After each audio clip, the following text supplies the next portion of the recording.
క్రీస్తు యేసునందు ప్రియమైన సోదరి సోదరులారా, మన ప్రభువైన యేసుక్రీస్తు యొక్క పరిశుద్ధమైన నామమున నేను మీకు శుభములు తెలియజేయచ్చు ఉన్నాను.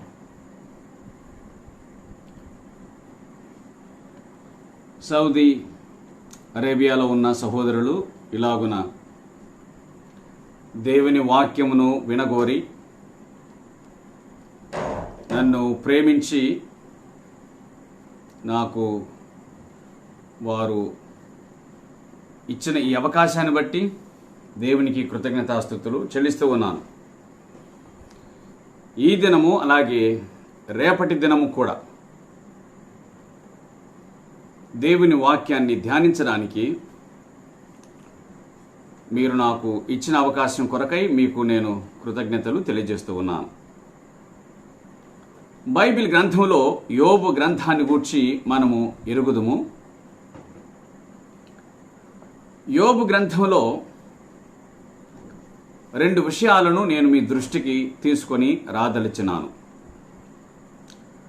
మొదటిది, యోబును గూర్చి దేవుడు పలికే మాటలు. రెండవదిగా, దేవుని గూర్చి యోబు పలికే మాటలు. ఈ రెండు మాటలను నేను మీ దృష్టికి తీసుకుని రావాలని తలంచుచూ ఉన్నాను. ఒకరిని గూర్చి ఒకరు తెలుసుకొనుట, అది సహవాసం. ఒకరిని గూర్చి ఒకరు తెలుసుకొనుట, అది స్నేహం. భార్యను గూర్చి భర్త, భర్తను గూర్చి భార్య తెలుసుకొనుట, అది కాపురం లేక సంసారం. దేవుని గూర్చి భక్తుడు తెలుసుకొనుట, విశ్వాసి తెలుసుకొనుట, అట్లాగే విశ్వాసిని గూర్చి దేవుడు మాట్లాడుట లేక దేవుడు తెలుసుకొనుట అని అందాం. ఇది భక్తి రంగం లేక భక్తి జీవితం. గనుక ఈ సమయమునందు ఈ రెండు మాటలను మీరు గుర్తుపెట్టుకోవాలని మనవి చేస్తూ ఉన్నాను. మొదటిగా, యోబును గూర్చి దేవుడు మాట్లాడుట. రెండవది, దేవుని గూర్చి యోబు మాట్లాడుట. ఈ సమయమునందు యోబును గూర్చి దేవుడు మాట్లాడిన విషయాలు ఏమిటో ఆ సంగతిని నేను మీ దృష్టికి తీసుకొని రావాలని మనవి చేస్తూ ఉన్నాను. అనేక పర్యాయములు ఈ సంగతులను మనం ఎరిగిన వారమే, చదువుచూ ఉన్న వారమే. మరొక పర్యాయము గుర్తు చేసుకోవడం మంచిది. యోబు గ్రంథం 1వ అధ్యాయం 1వ వచనం. ఊజు దేశమునందు యోబు అను ఒక మనుషుడు ఉండెను. అతడు యథార్థవర్తనుడును న్యాయవంతుడునై దేవుని యందు భయభక్తులు కలిగి చెడుతనమును విసర్జించిన వాడు. 4 మాటలు యోబును గూర్చి చెప్పబడ్డాయి. అతడు యథార్థవర్తనుడు, న్యాయవంతుడు, దేవుని యందు భయభక్తులు కలిగిన వాడు, అలాగే చెడుతనమును విడిచిపెట్టిన వాడని యోబును గూర్చి ఈ మాటలు మనకు వినిపిస్తూ ఉన్నాయి. అతడు ఒక మనుషుడే. చాలాసార్లు మన బలహీనతలను సమర్థించుకోవటానికి మనము ఈ విధంగా మాట్లాడుతూ ఉంటాం. అది మనకి ఎక్కడ వీలవుతుంది? అంత భక్తిగా బ్రతకడం మనకి ఎక్కడ సాధ్యమవుతుంది? మనం మనుషులమే కదా, మనము ఉప్పుకారం తింటున్నాం అనేటువంటి ఈ విధమైనటువంటి తత్వం అనేక పర్యాయములు మనుషులు కలిగి ఉన్నారు. అంటే ఒక రకంగా తప్పు మాది కాదు అన్నట్లుగా. కానీ దేవుని వాక్యం అలాగూ చెప్పుటలేదని మనం గ్రహించాలి. అతడు ఒక మనుష్యుడే, యోబు ఒక మనుష్యుడే. యాకోబు పత్రిక 5వ అధ్యాయం 16-17 వచనాల్లో ఏలియాను గూర్చి వ్రాయబడింది. అతడు మన వంటి స్వభావము గల మనుషుడే, మన వంటి మనుషుడే. కాబట్టి మన వంటి వారు గొప్ప కార్యములను జరిగించగా మనం ఎందుకు జరిగించలేకపోతున్నాము అంటే, మనము దేవుని గూర్చిన అవగాహన లేని వారంగా కనిపిస్తూ ఉన్నాం. ఉన్న ఆ ఆసక్తి పట్టుదల లేని వారుగా మనం కనిపిస్తూ ఉన్నాం. ప్రియులారా, సోదరి సోదరులారా, దేవుని వాక్యం మనకు సెలవిస్తున్న సత్యం ఏమిటంటే, దేవుడు యోబును గూర్చి మాట్లాడుతున్నాడు. దేవుడు ఒక మనిషిని గూర్చి మాట్లాడడం అన్నటువంటిది ఆశ్చర్యకరమైన విషయం. ఒక మనిషిని గూర్చి టెస్టిఫై చేయడం లేక సాక్ష్యం ఇవ్వడం అనేటువంటిది చాలా ఆశ్చర్యకరమైనటువంటి విషయం కదా. అవునండి, యోబు యథార్థవర్తనుడు అనే మాట వ్రాయబడి ఉంది. యోబు యథార్థవర్తనుడు. భక్తిలో యథార్థత, వ్యక్తిగత జీవితంలో యథార్థత, సంఘ జీవితంలో యథార్థత, పనిచేసే చోట యథార్థత, మాట చెప్పగలిగే యథార్థంగా ఉంటే తన వ్యక్తిగత జీవితంలో అది లేకపోతే తానెక్కడ కూడా యథార్థవంతుడుగా ఉండలేడు. ఆఫీసులో సమస్య కారణం ఏమిటి? యథార్థత లేకపోవడమే. సంఘాలలో సమస్య కారణం ఏమిటి? యథార్థత లేకపోవడమే. సంసారంలో కూడా సమస్యలకు కారణం ఏమిటి అంటే యథార్థత లేకపోవడమే. అది స్పష్టంగా కొట్టొచ్చినట్లుగా కనిపిస్తుంది ఈ విషయం. నేను ఇది చేశాను అని చెప్పగలిగిన యథార్థత లేకపోతే అది చేయగలిగిన ధైర్యం కూడా ఉండకూడదు. తప్పైన ఒప్పైన యథార్థత అనేటువంటిది చాలా అవసరం. ఒప్పు జీవితానికి అంటే మంచి జీవితానికి యథార్థత ఒక ఔషధం లాంటిది, ఇంకా బలమునిస్తుంది. తప్పు చేసిన వానికి యథార్థత అన్నటువంటిది అవకాశాలను ఇస్తుంది, జీవితాన్ని సరిదిద్దగలుగుతుంది. ఇది ప్రాముఖ్యమైన సంగతి అని గుర్తుంచుకోవాలి, మర్చిపోకండి. యథార్థత లేనందువలన మనుషుల మధ్య సమస్యలు. దేవుని వాక్యములో నుంచి నేను ఒక మాటను మీ కొరకు చదువుతానండి. అదేమిటంటే సమూయేలు 2వ గ్రంథం 22వ అధ్యాయం 31వ వచనంలో దేవుడు యథార్థవంతుడు అని వ్రాయబడి ఉంది. దేవునికి స్తోత్రం. దేవుడు యథార్థవంతుడు అని వ్రాయబడి ఉంది. యోబును గురించి మాట్లాడుతూ యోబు యథార్థవంతుడు అని చెప్పబడింది. అంటే దేవునియందు భయభక్తులు కలిగిన వాడు, దేవునియందు భయభక్తులు కలిగిన వాడు దేవ లక్షణములను సంపాదించుకున్నాడు, పొందగలిగినాడు. ఈ మాట అర్థమవుతుంది కదూ. దేవుడు యథార్థవంతుడు, యోబు యథార్థవంతుడు కాబట్టి దేవుడు యోబు ఈక్వల్ అని కాదు దాని అర్థం. దేవునియందు భయభక్తులు కలిగిన వాడు దేవుడు తనతో పంచుకొనగలిగిన లక్షణాలను తన జీవితంలో కలిగి ఉన్నాడండి. ఇది అవసరమైన సంగతి అని మనం జ్ఞాపకం చేసుకోవాలి. దేవుడు యథార్థవంతుడు కాబట్టి ఆయనందు విశ్వాసం ఉంచిన మనిషి కూడా యథార్థవంతుడే. ఆ విధంగా తనను తాను మలచుకున్నాడు అని యోబును గురించి మనం గ్రహించగలుగుతూ ఉన్నాం. ఇదే కదా భక్తి జీవితంలో కావలసింది. ఆయన యథార్థవంతుడు, ఆయన స్థిరుడు, ఆయన నిశ్చలుడు, ఆయనందు ఎంత మాత్రం కూడా చంచలత్వము లేదు. ఆయన అవునని చెప్పి కాదనేవాడు కాదు, ఆయన కాదని చెప్పి అవుననేవాడు కాడు. ఇది మన జీవితాల్లో మనం గుర్తుంచుకోవలసిన విషయం. దేవుడు యథార్థవంతుడు. దేవుని విశ్వాసం ఉంచిన యోబు సహితము యథార్థవంతునిగా జీవించగలుగుతూ ఉన్నాడు. ఇది రాజలక్షణం. భక్తి జీవితంలో కూడా రాజలక్షణం ఇది. అట్టివాడు దేవుణ్ణి సంతోషపరచగలుగుతాడు, దేవునికి ఇష్టడుగా జీవించగలుగుతాడండి. అట్టివాణిని గూర్చి ప్రజలు ఉన్నతమైన భావాన్ని కలిగి ఉంటారు, అతన్ని ఘనపరుస్తారు, అతని ఎడల గొప్ప మనస్సును కలిగి ఉంటారు. దీనికి కారణం అతడు ధనవంతుడని కాదు, అతడు చదువుగలిగిన వాడని కాదు, కేవలం ఒకే ఒక లక్షణం. అదేమిటంటే అతడు యథార్థవంతుడు అనే ఏకైక లక్షణం. ఇదేనండి ఇప్పుడు మన జీవితాలకు అవసరమైంది, ఇప్పుడు మన జీవితాలకు కావలసిందనే విషయాన్ని జ్ఞాపకం చేసుకుందాం. యథార్థమైనటువంటి జీవితాన్ని దేవుడు ఇష్టపడుతున్నాడు. యథార్థవంతుల యందు ఆయన ఇష్టపడుచున్నాడు అనేటువంటి మాట దేవుని వాక్యం మనకు సెలవిస్తుంది. ఆ మాట దినవృత్తాంతముల 2వ గ్రంథం 29వ అధ్యాయం 17వ వచనంలో రాయబడింది. దేవుడు యథార్థవంతులందు ఇష్టపడుచున్నాడు అని. అట్లాగే దినవృత్తాంతముల 1వ గ్రంథం 16వ అధ్యాయం 9వ వచనంలో తన ఎడల యథార్థ హృదయం కలిగిన వారిని బలపరచుటకై యెహోవా కనుదృష్టి లోకమందంతటను సంచారము చేయుచున్నది అని అన్నాడు. దేవునికి స్తోత్రం కలుగునుగాక. యథార్థవంతులను బలపరచడానికి ఆయన కనుదృష్టి లోకమందంతటా సంచారం చేస్తుందట. అంతకంటే మించినటువంటి భాగ్యం ఏముందండి? దేవుడు యథార్థవంతులను బలపరుస్తాడు. ఇక్కడ ఒక సత్యాన్ని గుర్తుంచుకోవాలి. యథార్థవాది లోక విరోధి అనే ఒక సామెత ఉంది కదా.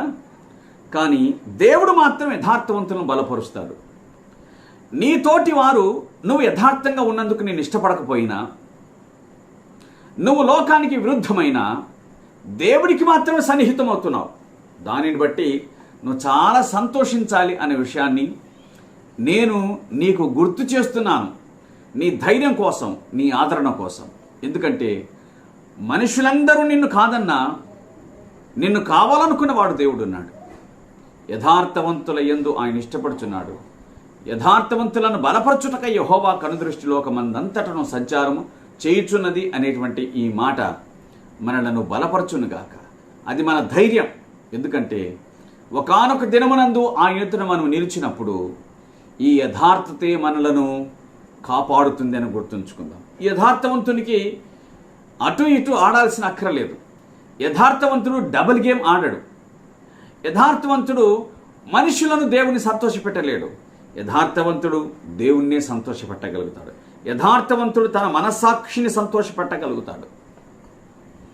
ఈ సంగతులను మన మనస్సున ఉంచుకొందుముగాక, మర్చిపోకుందుముగాక.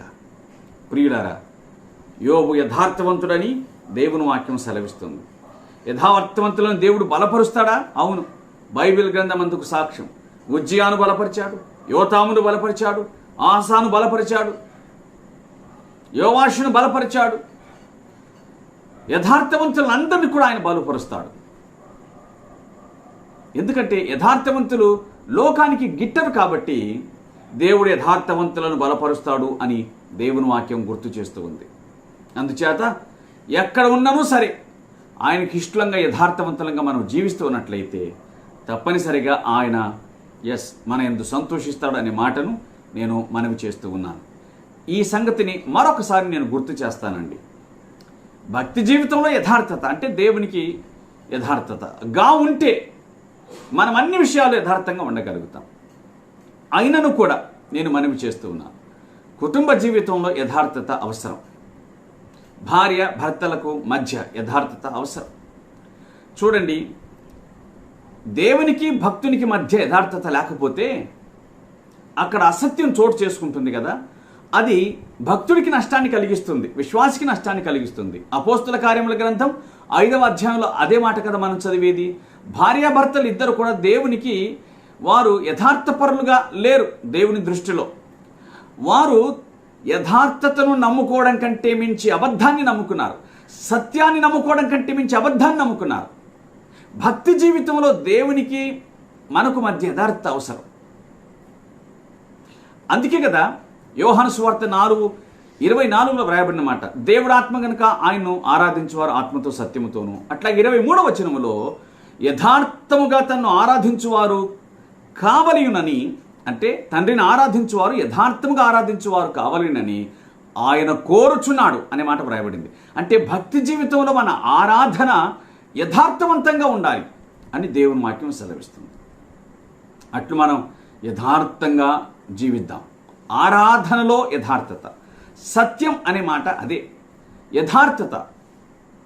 ఇష్టానుసారంగా ప్రవర్తించి బ్రతికి ఏమి తెలియనట్లుగా దేవుని ఆరాధించితే ఆ ఆరాధన దేవునికి అంగీకారమా? కాదు, కానే కాదు, నిశ్చయంగా కాదు. ఆ సంగతిని మనం జ్ఞాపకం చేసుకుందాం.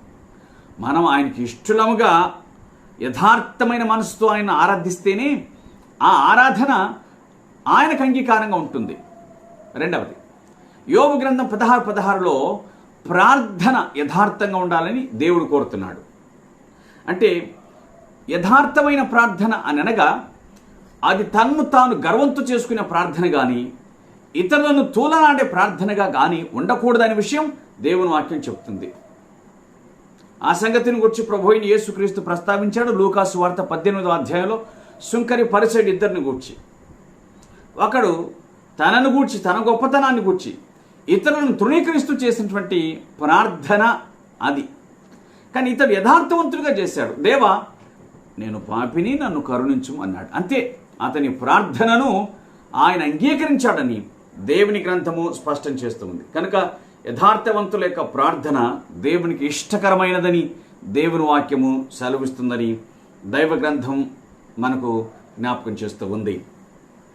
మంచిదండి. అలాగనే కుటుంబ జీవితంలో కూడా ఈ యథార్థత అనేటువంటిది అవసరం అని దేవుని గ్రంథం జ్ఞాపకం చేస్తూ ఉంది. ఆ మాటను మనము మరి పేతురు మొదటి పత్రిక 3వ అధ్యాయము 7వ వచనంలో చూడగలుగుతాం. భార్య భర్తను గూర్చి మాట్లాడుతూ ప్రస్తావిస్తూ మరి పేతురు ఆ సంగతిని అన్నాడు. జీవమను కృపావరంలో మీ భార్యలు మీతో పారివారై ఉన్నారని ఎరిగి జ్ఞానము చొప్పున వారితో కాపురం చేయండి అని అన్నాడు. వారిని ఎరిగి అనే మాట, ఆ ఎరుగుట అనేటువంటిది ఉందే, ఎరుగుట అది హృదయపూర్వకమైనదైతే యథార్థంగా ఉంటుంది. ఎరిగి దాన్ని గ్రహించగలిగితే అది యథార్థంగా ఉండగలుగుతుంది. కానీ ఎరిగిన దానిని కూడా గ్రహించలేక లేక గ్రహించినట్టుగా ప్రవర్తించితే అది కపటం అవుతుంది. అందుకే సమస్యలు, అందుకే ఇబ్బందులు, అందుకే ఈ నష్టం. కుటుంబ జీవితాల్లో కలతలంటికి కారణం కపటమే. భార్య భర్త ఎడల కానీ, భర్త భార్య ఎడల కానీ.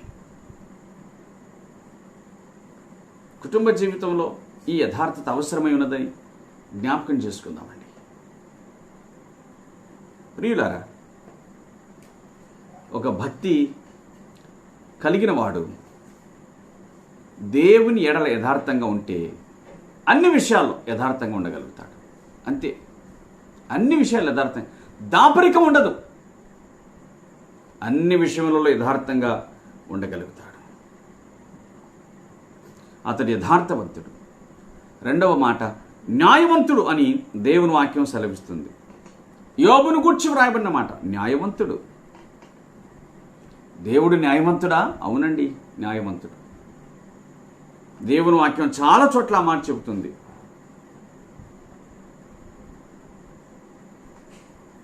దానియేలు గ్రంథం 9వ అధ్యాయం 14వ వచనం, విలాప వాక్యముల గ్రంథం 1వ అధ్యాయం 18వ వచనం, లూకాసు వార్త 7వ అధ్యాయం 29వ వచనం. దేవుడు న్యాయవంతుడు, దేవుడు న్యాయవంతుడు, దేవుడు న్యాయవంతుడు. ఈ సంగతులు మనము ఎరుగనివి కావు. కానీ ఒక వ్యక్తిని గూర్చి దేవుడు ఈ మాటలు మాట్లాడుతున్నాడు అంటే ఆయన ఎంత సంతోషించినాడు. తన భక్తుని గురించి ఆయన ఎంత సంతోషించాడు. తన యందు విశ్వాసం ఉంచిన వాడు తన లక్షణములను ప్రదర్శించుట ఆ పరమ తండ్రికి ఎంత సంతోషం అండి.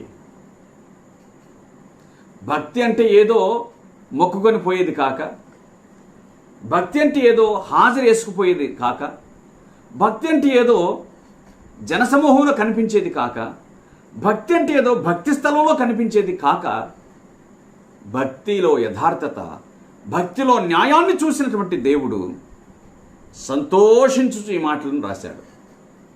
బైబిల్ పండితులైన వారు ఇలాగంటారు. అదేమిటంటే, యోబు గ్రంథం వ్రాయబడిన గ్రంథాల్లో మొట్టమొదటి గ్రంథం అంటారు. ఆదికాండం కాదు, వాస్తవానికి మొదట వ్రాయబడినటువంటి గ్రంథం యోబు గ్రంథం అని అంటారు. ప్రియులారా, సోదరులారా, యోబును గూర్చి, ఒక మనిషిని గూర్చి దేవుడు శ్రద్ధ తీసుకొని, టైం తీసుకొని మాట్లాడుతున్నాడు. న్యాయవంతుడు, న్యాయవంతుడు అని. ఎస్, తన జీవితంలో కూడా ఆయన చెప్పాడు. యోబు గ్రంథం 29వ అధ్యాయంలో తనను గూర్చి తాను మాట్లాడుకున్నాడు. నేను ఎక్కడే కానీ అన్యాయం చేయలేదు. విధవరాండ్రకు కానీ, దిక్కులేని వారికి కానీ, తల్లిదండ్రులు లేని అనాథలకు కానీ నేను అన్యాయం చేయలేదు అన్నాడు. ఇంకా వారికి తండ్రి వంటి వాడుగా కనిపించాడు అనేటువంటి విషయం దేవుని వాక్యం స్పష్టం చేస్తుంది. న్యాయవంతుడిగా జీవించాడట. చాలా ఆశ్చర్యకరమైనటువంటి మాట. ఇంకొక సంగతి చెప్పాలి. అదేంటంటే, యోబు గ్రంథం మొట్టమొదటి గ్రంథం అయితే అప్పటికింకా ధర్మశాస్త్రం లేదు. అప్పటికింకా దేవుడి న్యాయ విధులు లేవు. అట్లయితే యోబు తన జీవితంలో తన మనస్సాక్షి అనే పలక మీద దేవుని న్యాయ విధులను రాసుకున్నాడు. సంఘము లేదు, సహవాసము లేదు, భక్తులు లేరు, బోధకులు లేరు. కానీ తన హృదయమైన పలక మీద దేవుడి న్యాయ విధులు ఉన్నాయి. ఆ న్యాయ విధులను అతడు గ్రహించి చదువుకున్నవాడై దేవుని మార్గమందు అతడు జీవించగలిగాడు. మనకు చదువు ఉంటేనే దేవుని వాక్యాన్ని చదవగలుగుతున్నాం ఈ సమయమందైనాను సరే. కానీ ఒకవేళ చదువు లేనట్లయితే సంగతి ఏమిటి అని అనగా, దేవుని న్యాయ విధులన్నింటినీ గ్రహించడానికి కావలసిన మనస్సాక్షి అన్నటువంటిది ఒకటి మనకు ఉంది అనే విషయం మనం గ్రహించగలుగుతూ ఉన్నాం. కొందరు మనస్సాక్షిని త్రోసివేసి విశ్వాస విషయంలో ఓడ బద్దలైపోయిన వారి వలె ఉన్నారు అని పౌలు తిమోతికి వ్రాసిన మొదటి పత్రిక 1వ అధ్యాయం 19వ వచనంలో ఆ మాటను చెబుతూ ఉన్నాడు. అంటే మన మనస్సాక్షి అన్నటువంటిది చాలా బలమైనటువంటి సాధనంగా ఉంది. న్యాయవంతుడు యోబు. ఇది దేవుడు మనతో పంచుకొనదగినటువంటి లక్షణం. దేవుడు మనుషులతో పంచుకొనగలిగిన లక్షణాలు కలిగి ఉన్నవాడు, మనుషులతో పంచుకోలేని లక్షణాలు కూడా కలిగినవాడు. నీతి, యథార్థత, న్యాయము, ప్రేమ ఇత్యాది విషయాలన్నీ కూడా దేవుడు మనకివ్వగలిగినవి, మనతో పంచుకొనగలిగినవి. ఇవి దేవుని స్వరూపం. అందుకు ఆయన మనల్ని తన స్వరూపమందు సృష్టించాడు. మరొక సంగతి ఉంది. అదేమిటనగా, దేవుడు మనతో పంచుకోలేని లక్షణాలు ఉన్నాయి. ఆయన ముందు జ్ఞానం, భవిష్యత్తు అది దేవుడు మనతో పంచుకోడు. ఆయన సర్వవ్యాపకత దేవుడు మనతో పంచుకోడు. ఆయన గొప్పతనం, మహిమ అవి దేవుడు మనతో పంచుకోడు. మనతో భూమి మీద పంచుకొనగలిగినటువంటి లక్షణాలను దేవుడు మనకిచ్చాడు. వాటిని మనం కలిగి ఉండాలి. పరిశుద్ధత దేవుడు మనతో పంచుకొనగలిగినటువంటిది, దాన్ని మనం కలిగి ఉండాలి. యోబు యథార్థవంతుడు, యోబు న్యాయవంతుడు. ఒక మాటను నేను గుర్తు చేసి ఈ విషయాన్ని ముగిస్తా. అదేంటంటే, అన్యాయస్తులు దేవుని రాజ్యమునకు వారసులు కానేరరు. కొరింథీ మొదటి పత్రిక 9వ అధ్యాయం కొరింథీ మొదటి పత్రిక 6వ అధ్యాయం 9వ వచనం, అన్యాయస్తులు దేవుని రాజ్యమునకు వారసులు కానేరరు అని మీరు ఎరగరా? అది ఎవరికి జరిగిన అన్యాయమే, కుటుంబానికి జరిగిన అన్యాయమే, సంఘానికి జరిగిన అన్యాయమే. అన్యాయం ఎక్కడ జరిగిన అన్యాయమే. అన్యాయస్తులు దేవుని రాజ్యమునకు వారసులు కానేరరు. అన్యాయస్తులలో దేవుని బీజం ఉండదు. అన్యాయస్తులు దేవుని రాజ్యానికి వారసులు కానేరరు. సుమా, జ్ఞాపకం చేసుకుందాం. కనుక మనమును సహా స్వపరీక్ష చేసుకొనొచ్చు ఈ విషయంలో మనసాక్షి కలిగి జీవించాలని దేవుని వాక్యం ద్వారా హెచ్చరించబడుతూ ఉన్నాం. ఇవన్నీ తెలియని సంగతులా కాదు, బాగుగా తెలిసిన విషయాలే. కానీ అనేక పర్యాయాలు బాగుగా తెలిసిన విషయాల్లోనే తప్పిపోతూ ఉన్నాం. 3వ మాట, దేవుని యందు భయభక్తులు కలిగి అతడు చెడుతనమును విసర్జించెను అనే మాటను చూస్తున్నాం. దేవుని యందు భయభక్తులు కలిగిన వాడు, దేవునికి స్తోత్రం. దేవుని యందు భయభక్తులు కలిగి ఉండడం అంటే మనం ఒక సంగతిని గుర్తుంచుకోవాలి. మనుషులందరూ కూడా దేవుడంటే భయము కలిగిన వారుగా కనిపిస్తారు, కానీ వాస్తవానికి భయం లేదు. కానీ మనుషులందరిలో ఉండేది ఏమిటంటే భక్తి ఉంది. దేవుడు అంటే భక్తి. కాబట్టి ఉదయం లేచిన తర్వాత దైవనామస్మరణ ఎవరైనా చేయగలుగుతున్నారు. ఉదయం లేవగానే దేవుడా అని అనుకుంటూ ఉన్నారు. మంచిది.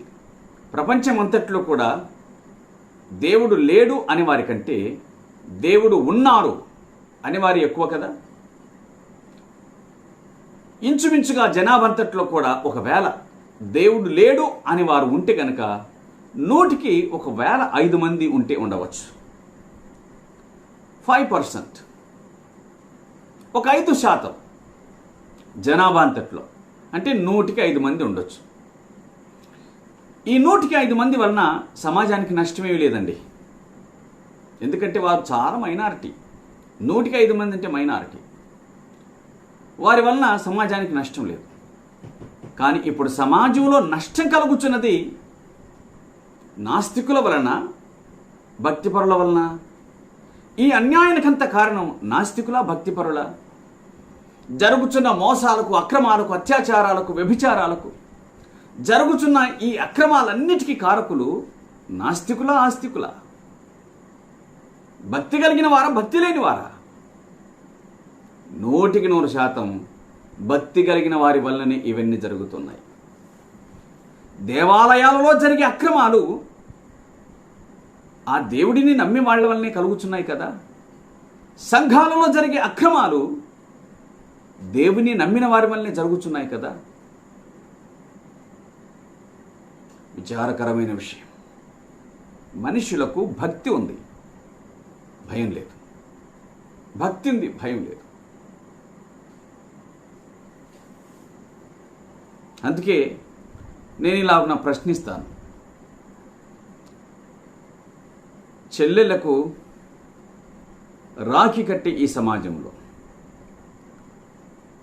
అందరూ నా సహోదరీలు అని అనుకునే ఈ సమాజంలో అత్యాచారాలు ఎందుకు జరుగుతున్నాయి? కారణం ఏమిటి? పండగ పండగే, పాపం పాపమే. భక్తి భక్తే, పాపం పాపమే. అక్రమం అక్రమమే, దేవుడు దేవుడే. దేవుణ్ణి ఆయన ఉండే చోట ఉంచాలి, భక్తిని అది ఉండే చోట ఉంచాలి. దాన్ని మనలో ఉంచడానికి వీల్లేదు. భక్తిని మనలో ఉంచుకోకూడదు, దేవుణ్ణి మనలో ఉంచుకొనకూడదు, మన గుండెల్లో ఉంచుకొనకూడదు దేవుణ్ణి. ఆయనకు గుడి దగ్గరనో భయపడాలి కానీ జీవితకాలం అంతా ఆయనకు భయపడుతూ పోతే మనం బతకగలమా, మనం సంపాదించుకోగలమా అనేటువంటి ప్రశ్న మనుషులది. అందుకే అది అదే, ఇది ఇదే అనేటువంటి భావన మనుషులకు కలగటం వలన మనుషులలో కేవలం భక్తి కనిపిస్తుంది కానీ భక్తికి తగినటువంటి ఫలితాలు మాత్రం కనిపించటం లేదు. ఎందుకు అంటే దేవుని అందలి భయము లేదు. దేవుని అందలి భయం లేదండి. ప్రియులారా, దైవ గ్రంథంలో కొందరు వ్యక్తుల జీవితాన్ని మనం చూడగలం. ఆదికాండం 42:18, నేను దేవునికి భయపడువాడను అన్నాడు యోసేపు. అందుకే నేను ఎట్లు ఇంత ఘోరమైన దుష్కార్యమును జరిగించి దేవునికి విరుద్ధంగా పాపం కట్టుకొందును అని అన్నాడు. భక్తి జీవితాన్ని భయముతో గడిపినాడు. తాను ఎక్కడున్నా దేవుడున్నాడు, చూస్తున్నాడని, ఆయన తనను పరీక్షిస్తున్నాడని, ఆయనకు తాను విధేయుడనని, భయపడవాడనని తన జీవితంలో నిశ్చయించుకొని జీవించాడు యోసేపు. అందువలనే దేవుడు అతన్ని ఉన్నతమైన స్థానానికి తీసుకుని వెళ్ళాడు. నేను దేవునికి భయపడువాడను అన్నాడు. యోబు జీవితంలో కూడా మనం అది చూడగలం. 31వ అధ్యాయంలో, నా కన్నులతో నేను నిబంధన చేసుకుంటుని కన్యకని ఎలాగూ చూడగలను అన్నాడు. వ్యభిచారము న్యాయాధిపతుల చేత శిక్షణ పొందదగిన నేరం అని అన్నాడు. అవునండి, మానవ న్యాయాధిపతులు దానిని శిక్షించడం కంటే ప్రోత్సహించడం ఎక్కువగా చేస్తూ ఉన్నారు. కాబట్టి న్యాయాధిపతి అయిన దేవుడే దాన్ని శిక్షించడం ప్రారంభించాడు.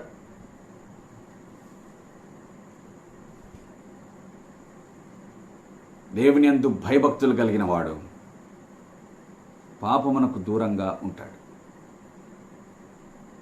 దేవుని యందు భయభక్తులు కలిగిన వాడు నెహెమ్యా గ్రంథం 5వ అధ్యాయం 15వ వచనంలో వ్రాయబడినట్లుగా లంచమునకు దూరంగా ఉంటాడు.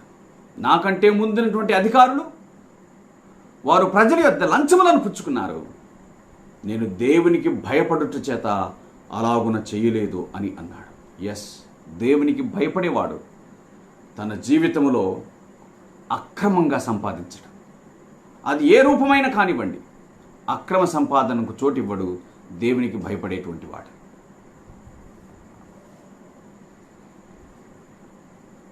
భక్తి కలిగిన వానికి సంపాదన కూడా సక్రమంగా ఉండాలి. సంపాదన సక్రమంగా లేనివాడు భక్తి కలిగిన వాడు కాదు. అది మనం గుర్తుంచుకోవాలి. అతను అనుకోవచ్చు, నువ్వు అనుకోవచ్చు నేను భక్తి కలిగిన వాడనని. కాదు.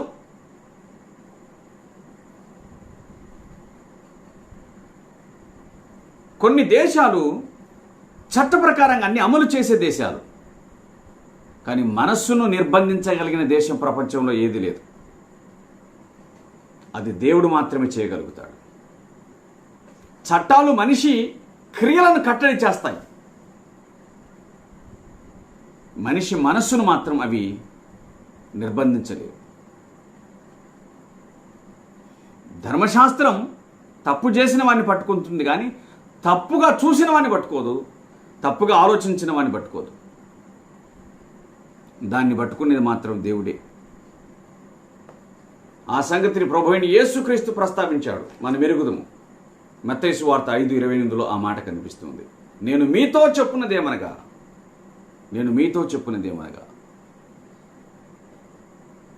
దేవుని యందు భయభక్తులు కలిగిన వాడు, ప్రియులారా, దేవునికి భయపడి పాపం నుంచి పారిపోతాడు. దేవునికి భయపడి అక్రమ సంపాదన నుంచి పారిపోతాడు. దేవునికి భయపడేవాడు ఆయనకు సన్నిహితుడవుతాడు, సమీపస్తుడవుతాడు, ఆయనకు చేరువవుతాడు, ఆయన వాడవుతాడు. లూకాసు వార్త 23వ అధ్యాయంలో 43వ వచనం నుంచి వ్రాయబడినటువంటి మాటలు అవే.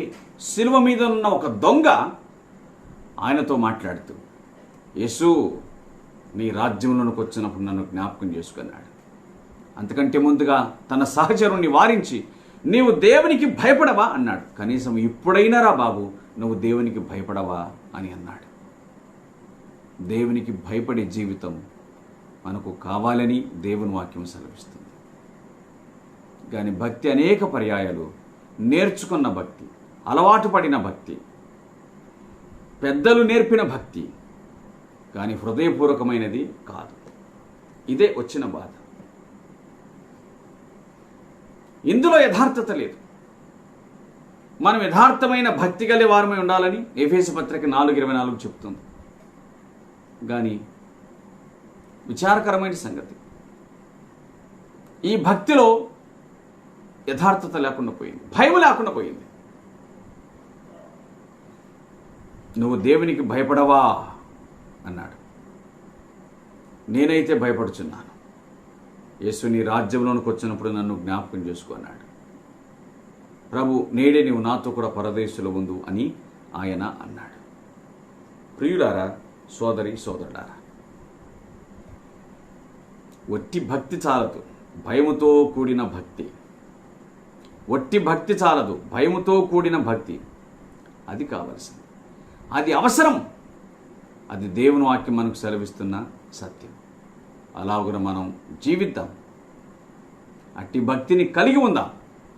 అది దేవుడు కోరదగిందని దేవుని వాక్యం ద్వారా మనం గ్రహించగలుగుతున్నాం. తరువాతి మాట, అతడు చెడుతనమును విసర్జించినవాడు. ఈ చెడుతనము మనుషులకి ఎంత నష్టాన్ని కలిగిస్తుందో ఆ సంగతి మనం బాగా ఎరిగిన వాళ్ళం. చెడుతనం అంటే ఏమిటి? బైబిల్ చాలా నిర్వచించింది చెడుతనాన్ని గురించి. బైబిల్ ప్రకారంగా దేవునికి విరుద్ధంగా తిరుగుబాటు చేయడం చెడుతనం. ద్వితీయోపదేశకాండం 13:15. విగ్రహారాధన చెడుతనం. ద్వితీయోపదేశకాండం 17:7. యాజకుని మాట వినకపోతే అది చెడుతనమే. ద్వితీయోపదేశకాండం 17-12 అలాగున ఎన్నో సంగతులు చెడుతనాన్ని గూర్చి వ్రాయబడ్డాయి. చెడుతనం పాపం, చెడుతనం అవిధేయత, చెడుతనం అపవిత్రత, చెడుతనం హత్య, చెడుతనం అత్యాచారం. ఆ మాటలన్నింటికి రెఫరెన్సులు ఉన్నాయి బైబిల్లో. ఈ చెడుతనాన్ని జరిగించేవాడు స్వీయ శిక్షను అనుభవిస్తాడు, సొంత శిక్షను అనుభవిస్తాడు. ఇశ్రాయేలు చెడుతనమును బట్టి వారి శవములను పాతిపెట్టడానికి కూడా మనుషులు లేరట. ఆ మాటలు దేవుని వాక్యమే చెప్తూ ఉంది. ఇర్మియా గ్రంథం 14-16లో ఆ మాట వ్రాయబడింది. చెడుతనం వలన దేశం శిక్షించబడుతుందని దైవ గ్రంథం చెబుతుంది. ఎంత విచారకరమైన సంగతి అండి. మీరు చేసిన చెడుతనమును బట్టి యెహోవా మీకు కీడు చేయును. ఇర్మియా గ్రంథం 11-17 వ్రాయబడింది. చెడుతనాన్ని బట్టి దేవుడు ప్రకృతిని కూడా శిక్షించాడు. ఈ మాట వ్రాయబడ్డాయి 107వ కీర్తన 33-34లో. చెడుతనాన్ని బట్టి ఆయన నదులను ఎండిపోజేశాడు. చెడుతనాన్ని బట్టి ఆయన సారవంతమైన నేలలను ఆయన చవిటి నేలలుగా చేశాడట. ప్రకృతిని ఆయన శిక్షించాడు మనుషుల చెడుతనాన్ని బట్టి. మరొక మాట వ్రాయబడింది, దేశస్తుల చెడుతనమును బట్టి జంతువులు పక్షులు సమసిపోతున్నాయి అని వ్రాయబడింది. దేశస్తుల చెడుతనాన్ని బట్టి వర్షం, తొలకరి వర్షం, కడవరి వర్షం ఆగిపోయిందని ఇర్మియా గ్రంథం 3-25 చెప్తుంది. మనుషుని చెడుతనం గొప్పది. అది మనిషికి ప్రకృతికి హాని కలిగిస్తుంది. దాన్ని విడిచిపెట్టడం మంచిది. యెహోవా యందు భయభక్తులు కలిగి ఉన్నాడంటే అటివాడు చెడుతనమును విడిచిపెట్టాడని అర్థమని సామెతల గ్రంథంలో వ్రాయబడిన మాట నేను గుర్తు చేస్తున్నాను. 8వ అధ్యాయం 13 ఆ మాట వ్రాయబడి ఉంది. కాబట్టి చెడుతనాన్ని విడిచిపెట్టాల్సిందే. ఏ రకమైనదైనప్పటికీ కూడా జ్ఞానిని కదా ఎన్నుకోవద్దు, యెహోవా యందు భయభక్తులు కలిగి ఉండి చెడుతనమును విడిచిపెట్టుమని సామెతల గ్రంథం 3వ అధ్యాయం 7 ఆ మాట కనిపిస్తూ ఉందండి. గనుక చెడుతనాన్ని విసర్జించాలి దేవుని యందు భయభక్తులు కలిగిన వాడైతే. ఈ మాటలన్నీ దేవుడు చెప్తూ ఉన్నాడు. బైబిల్ గ్రంథం పరిచయం చేస్తుంది యోబును గూర్చి. అతడు యథార్థవంతుడు, న్యాయవంతుడు, దేవుని యందు భయభక్తులు కలిగి చెడుతనమును కలిగిన వాడు. ఇంకొక మాట నేను గుర్తు చేస్తాను. 8వ సరిగ్గా అవే మాటలు దేవుడు అన్నాడు. 8వ ఆఖరిలో ఒక మాట అన్నాడు, భూమి మీద అతని వంటి వాడెవడునూ లేడు. దేవునికి స్తోత్రం. వండర్ఫుల్. భూమి మీద అతని వంటి వాడు ఎవడునూ లేడు. నా సేవకుడైన యోబు సంగతి ఆలోచించితివా? దేవుడు ఒక మనిషిని గూర్చి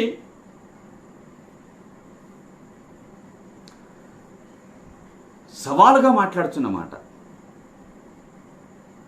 నా సేవకుడు అతని గురించి ఆలోచించావా అని. ఎంత గొప్పవాడంట, ఎంత శ్రేష్టమైన వాడట.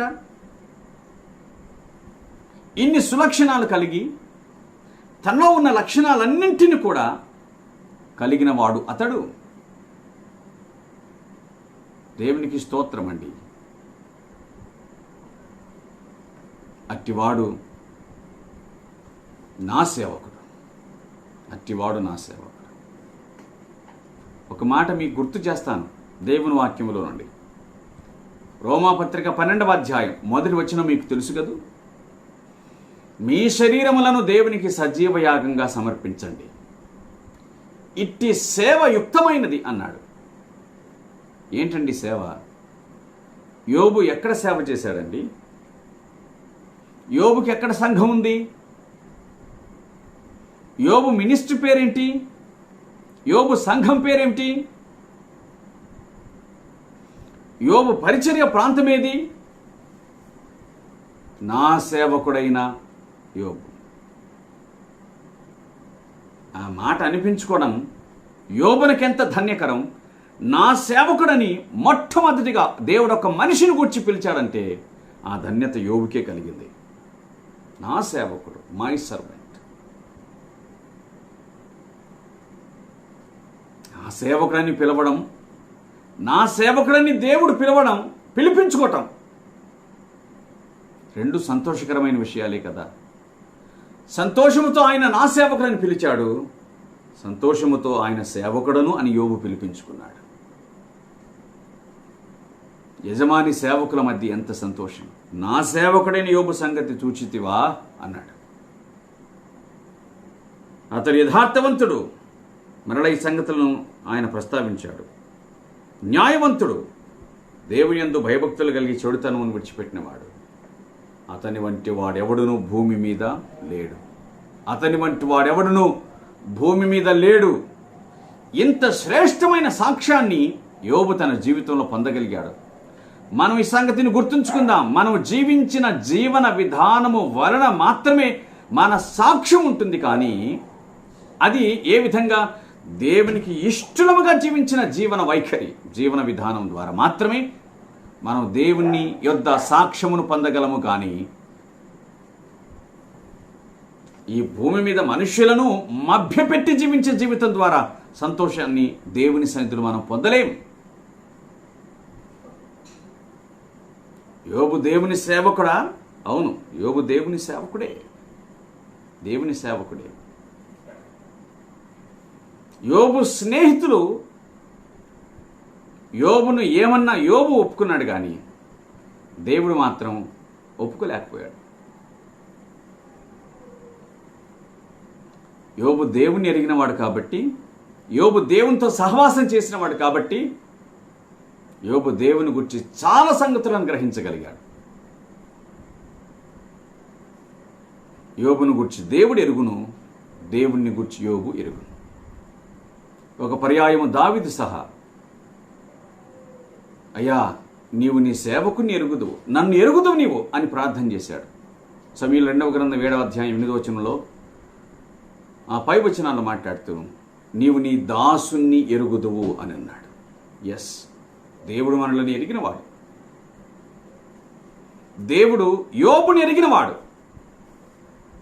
ఈ మాట చెప్పుకోవాలి, యోబు దేవుని పందెపు కోడి అని చెప్పుకోవాలి.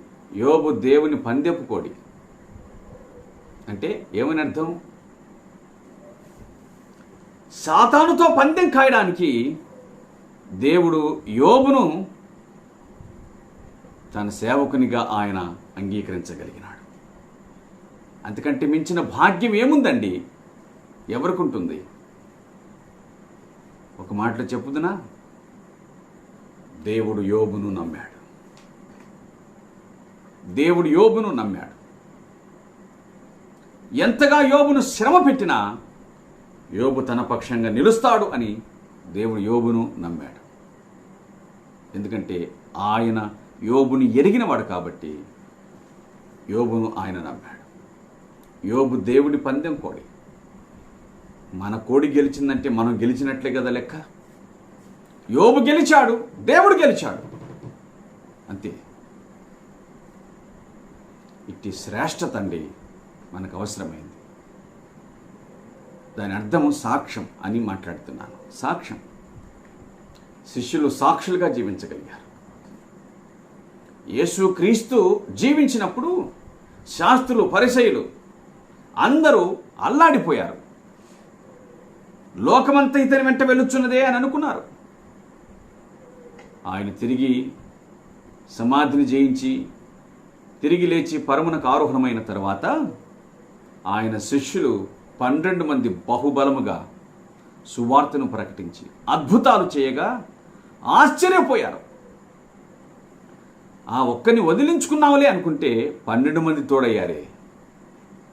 ఇంకొక మాట గుర్తు చేస్తానండి.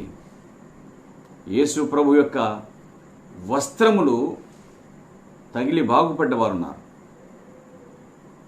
యేసు ప్రభువు ముట్టి బాగుపడ్డవారు చాలామంది ఉన్నారు. యేసు ప్రభువు నీడపడి ఎవరు బాగుపడలేదు.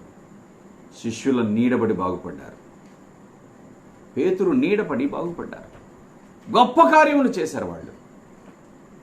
ఎస్, భూమి మీద ప్రభు అయిన యేసుక్రీస్తు తన శిష్యులను ముంచి వెళ్ళారు. వారు ఆయన కొరకు జీవించారు. ప్రభు తన శిష్యులను గురించి ధైర్యముగా చెప్పగలుగుతాడు. దేవుడు యోబును గురించి ధైర్యంగా చెప్పగలుగుతాడు, నా సేవకుడు, నా సేవకుడు అని. ఎంత యథార్థత కలిగిన వాడు, ఎంత భక్తి కలిగిన వాడు. తన మీద ఎన్ని ఈగలు వాలినా దాన్ని సహించగలిగాడు, కానీ దేవుడి పేరు మీద ఒక్క ఈగ వాలితే సహించలేకపోయాడు. ఆ ఒక్క ఈగ ఆయన భార్యే.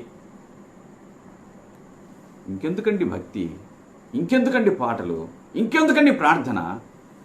అన్ని పోయిన తర్వాత మనం బతకడం దేనికి, మనకెందుకు ఈ దేవుడు అన్నట్లుగా మాట్లాడింది. మూర్ఖురాలు మాట్లాడుతున్నట్టు మాట్లాడుతున్నా. ఎస్, యోబు దేవుడి పందెం కోడి, అంతే. యోబు గెలిచాడంటే దేవుడు గెలిచాడని అర్థం. మనం ఆయన పక్షమందున్నామంటే ఆయన మనతో కూడా ఉన్నాడు. ఆయన మనల్ని గెలిపించుటకు సమర్థుడు.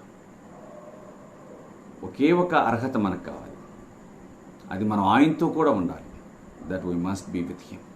ఆయనతో కూడా మనం ఉండాలి, అంతే. ఇంకా చాలు. మనం ఆయన వాళ్ళమై ఆయనతో కూడా మనం ఉండగలిగితే, ఆయన లక్షణాలే కనుక మనకుంటే చాలు, మనం జయించినట్లే, జీవించగలిగినట్లే లెక్క. యోబును గూర్చి దేవుని గ్రంథం సెలవిచ్చే మాటలను మనం జ్ఞాపకం చేసుకున్నాం. యోబును గూర్చి దేవుడు చెప్పిన మాటలు ఈ మట్టుకు చాలు. అతడు యుక్తమైన మాటలు పలికాడు అనేటువంటి మాట ఆఖరణ అతని గూర్చి చెప్పబడింది. ఆ మాట కూడా దేవుడు యోబును గూర్చి పలికాడు కాబట్టి దాన్ని మీకోసం నేను చదువుతున్నాను. యోబు గ్రంథము 42వ అధ్యాయము 7వ వచనం 3వ లైను. నా సేవకుడైన యోబు పలికినట్లు మీరు నన్ను గూర్చి యుక్తమైనది పలకలేదు అని అన్నాడు. యోబును గూర్చి యోబు యుక్తమైన మాటలు, ఉత్తమైన మాటలు పలికేవాడు. మంచిది. యోబు, దేవుడు, ఈ ఇద్దరి మధ్య సంబంధాన్ని మనం చూడగా దేవునికి భక్తునికి మధ్య ఉండవలసిన శ్రేష్టమైన సంబంధం మనకు స్పష్టంగా అర్థమవుతుంది. అటువంటి యథార్థమైన, స్వచ్ఛమైన, యుక్తమైన, క్షేమకరమైన సంబంధాన్ని దేవునితో మనం కలిగి ఉండి దేవునికి ఇష్టంగా ఈ భూమి మీద జీవించాలని దేవుని వాక్యం ద్వారా మనం హెచ్చరించబడుతున్నాం. అలాగనే జీవిద్దాం. అట్టి కృపను ప్రభువు మనకు అనుగ్రహించి మనల్ని ఆశీర్వదించి ఆయన మనకు సహాయమును దయచేయునుగాక. ఆమేన్. ప్రార్థన చేద్దామండి. ప్రేమ కలిగిన మా పరలోకపు తండ్రి, పరిశుద్ధుడవును నిత్య నివాసి నిరంతర స్తోత్రార్హుడు, సదాకాలం ఏకరీతిగా ఉన్న మా నాయన, మిమ్మల్ని ఘనపరుస్తున్నాం, మీ నామాన్ని కొనియాడుతుంటున్నాం, మహింపరుస్తుంటున్నాం. ఇంత గొప్ప కృపను మీరు మాకు అనుగ్రహించినందుకు కొరకై మీకు స్తోత్రాలు చెల్లిస్తూ ఉన్నాం. మేము సజీవులమై మీ పాద సన్నిధిలోనికి వచ్చి నాయన స్తుతించి ప్రార్థించి మీ మాటలు వినుటకు మాకు అనుగ్రహించిన ఈ దివ్యమైన సమయం కొరకు మీకు స్తోత్రాలు చెల్లిస్తూ ఉన్నాం తండ్రి. మరి దూరదేశంలో ఉన్న మీ బిడ్డలు మీ మాటలను విన్నారు. సాధారణమైన మాటలే, కానీ మేము మీకు ఇష్టముగా ప్రియులముగా జీవించుటకు మాకు సదా సహాయమును దయచేయమని అడుగుతూ ఉన్నాం. మీ బిడ్డలు దూరంగా ఉన్నారు. తల్లిదండ్రులకు కొందరు, కుటుంబాలకు కొందరు, వారు మీరు జ్ఞాపకం చేసుకునండి. మరి ఎవరి ఇంటిలో ప్రభువా ఈ కరోనా వ్యాధి చేత బాధపడుచున్న వారు ఉంటే వారిని దయతో మీరు జ్ఞాపకం చేసుకొని వారిని ముట్టి బాగుపరచమని మేము ప్రార్థన చేస్తున్నాం.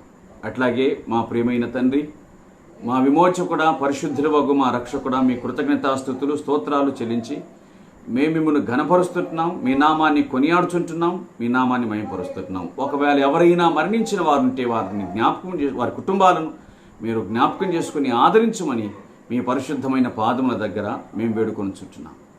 ఈ మా మనవులను ఆలకించండి, అంగీకరించండి, మీ బిడ్డలను దీవించండి.